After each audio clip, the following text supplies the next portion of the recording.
Hey, good afternoon, everyone. TractorMan44 here. I've been tied up on a project, and I've got a couple of viewers that have commented. I hadn't been putting up a lot of videos lately. Well, I've been tied up on a pretty tough project, and so I just haven't had the opportunity to make a lot of videos. So what I'm doing in the meantime is I've got a lot of other older videos that I've done, like last year, maybe year before last, whatever, that are reasonably cool videos, I think, anyway. And so I'm kind of going through those a little bit, and that's what I'm going to try to put up as I get time to edit them. Anyway, you enjoy the video that's coming. It's probably at least 2 years old now. I don't really do unboxing videos. This is something that's new old stock from the early to mid 1940s, somewhere around that general area. I know the box has been opened before, and because the lid and stuff is splintered. Two of our uncles were in business together, and this is some of the leftover stock from whenever they were in business. My brother actually has one of them in operation over at his house, and he went ahead and gave me one of the last ones that he had still in stock. But at any rate, hey, let's take a look, man. I can see the boards are busted up and everything, and I know my brother had all this stuff out over at his house. I have to say that and put that all back together. That there is not even, nails just barely in.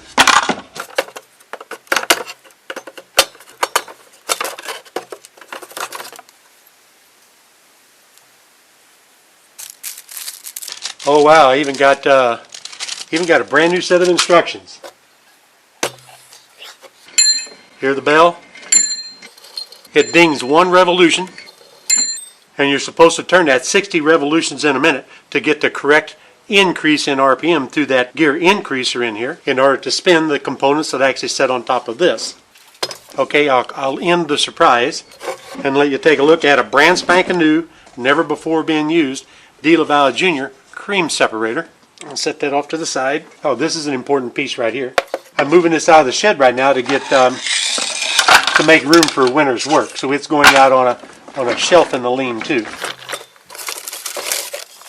This here's the bowl that sits on top of the cream separator. Uh-oh, I gotta call my brother and tell him I'm missing some stuff. Okay, there's a whole assembly that goes inside here. And what it is, it's essentially a stack of inverted funnels that have little slots in them that line up. Well, those funnels go on top of there, and it's a stack of them. It's about that thick. There's probably, I don't even know, I'm going to throw a number out there, about 20 of them. They sit on top of there, and whenever you set this on top of there, and you turn the crank, the centrifugal motion, well, you see you got 2 spouts.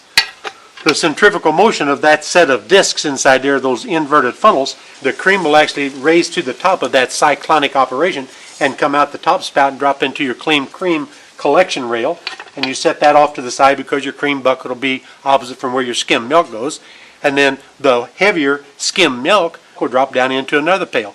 Then you go ahead and take that skim milk and feed the hogs with it, what we did, or you can go ahead and sell that, to the processes for producing into regular milk. This, what we refer to as skim milk, is just the cream removed from it, and it's still a much higher concentration of milk than the 2% milk that you see nowadays. I've not actually seen this before. We didn't necessarily have one of those out there in the barn, but I got to tell my brother I'm missing all those things right in there. And this goes in top right here. Whoops, there's one more piece missing. This float actually goes in here. I don't know exactly where with the missing parts. I can't tell you. But at any rate, this float goes in there. You can see that's just a float. And then, of course, this sets on top. And I've got to tell my brother, too, I believe there's a component. Whoa, hang on a second. Here we go. This float goes down inside this. There we go. Then this goes right here like that. This is entirely different than the larger one that we used, out on the farm whenever I was a kid. This is a smaller version. And then our old one had a petcock on the front that you would open and close. This one here has nothing more than this little slug. Drops down in the center of this right here. You align the holes with the inlet, and that's what's going to allow the bulk to go out of this down into the process that results in the separation of the cream and the milk. That's entirely different than what we had too. Now you can set these up. You pull this handle off and you can set it up with a pulley, and you use there's a calculation to figure out what size pulleys you need on this and on the motor of a given RPM to give you the required RPM on this. in order to get you the 60 revolutions per minute to get the cream to separate correctly. Yeah, I got to tell my brother. He told me to make sure I opened up and let him know what's missing out of there. Hey, remember I told you there was missing a few things in that box? For that little oil port, that little weep hole on the side of it, this is that little container. This is the new old stock little container that actually slips into that hole on the side of that separator, that stuff oozes out of that hole and drops into. My much older brother tightened me up on the pieces that were missing. And also I got a brand spanking new float that'll go in place of the rustier, or the one that's not quite as shiny as this, that was actually in the box. Whenever you pull that little plug and start allowing that bulk or that milk go out and into the separator itself, it actually drops right through that valve that you just twist in order to line up the hose, and it drops right in the middle of these little 3 dots, and that hits and it won't splash. It dissipates and then flows fairly evenly out around the perimeter of this float. And then the things that I was really missing is the actual part that does the actual separating. So anyway, we'll take this apart and I'll show you what that is. This is a whole assembly. This thing is heavy.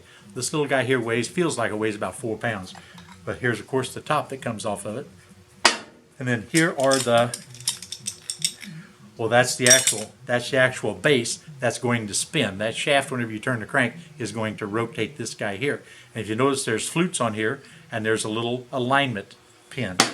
These guys right here, there's I thought there was around 20 of them, but I counted them a minute ago. I think there's 14, I think. Okay, and those guys align right up on top of one another, right down on top of these little guys right here, and they all have to align perfectly.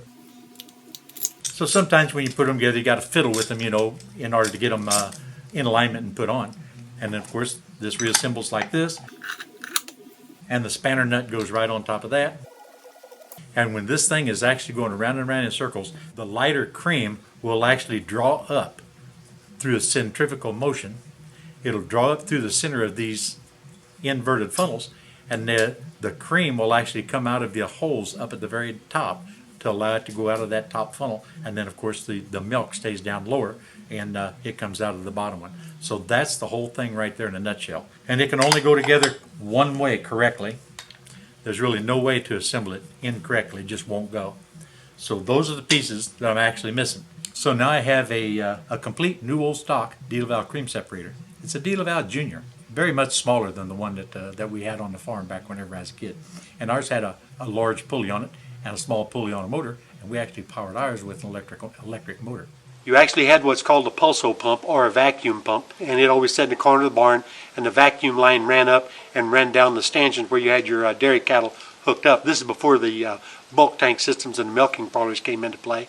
But at any rate, you would draw a vacuum on those entire lines, and every one of them would seal until you come up and plug your milker in at the cow that you were going to operate to milk. That Pulso Pump operated on a vacuum control that allowed it to create only 17 inches of vacuum inside that line, because anything greater than 17 inches of vacuum would actually damage their teats, because it squeezes much too hard and it would bruise them and damage them, and it would possibly cause mastitis or something like that.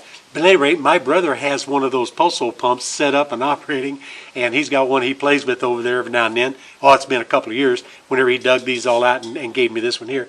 This right here is the controller that actually slides over top of the petcock that's on the vacuum line.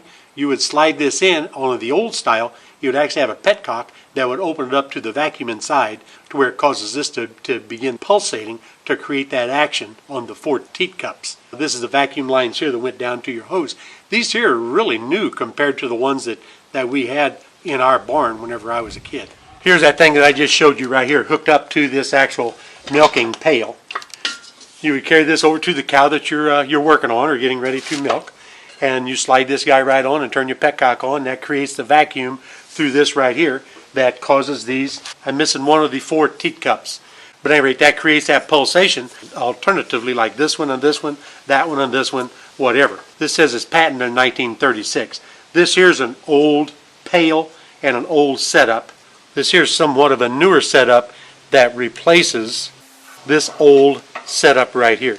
The 4 teat cups would go to these 4 angled things right here, and then the vacuum, of course, operates from inside here.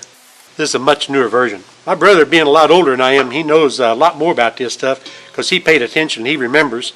You know, I just did it because I had to, you know what I mean? As this would draw it out of the cow's udders, of course there's supposed to be 4 of them. It would travel through this larger line right here and right on into the inlet of the milking pail. And you can see a shutoff right here on the milking pail. You shut off the vacuum, and that'll then go ahead and break the vacuum from the tit cups and then drop them off of the cow. Once you remove them from the cow, then of course you carry them to the either to the next cow, or you hang these in the stanchion, pop this off right here, transfer this. Oh, hey, check it out. There's number 4 right here inside the milking pail. These are brand new here. But at any rate, you transfer this and this aluminum pail to another container and take it on over and dump it into the cream separator. And these guys right here, to move from one cow to the other, would hook right onto this hook right here.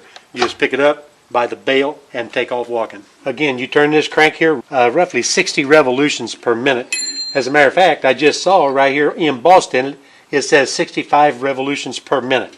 And you know, when you're a kid, you just sit there and you just turn the crank and count the dings of the bell. You know, it kind of helps you keep track of what's going on. This, it's actually full, so I've never opened that up right there, and I'm not going to. But here's a lubrication point right here. You would actually drip it right into to this point here. We did not have this out here on the farm. I've never seen this until just now when I opened that up. But I do remember that you have to lubricate that. We had an oil container right there, and I have to pump a little bit of oil in it every so often. And every so often, some nasty stuff would kind of drip out this, and there's a little bitty square cup. There's a little square cup that's got a little hook on it, and it sets into this hole, and it would catch that little bit of a debris that would come floating off of the internal workings of that gear. And again, your milk is heavier, so once the cream is separated from it, the milk's going to go out this lower opening here. And then the lighter cream then travels to the top and goes out of this. You got such a much greater quantity of milk than you do cream. This would always drain into much larger container, like 5-gallon buckets or whatever. This would only go into a 1-gallon jar.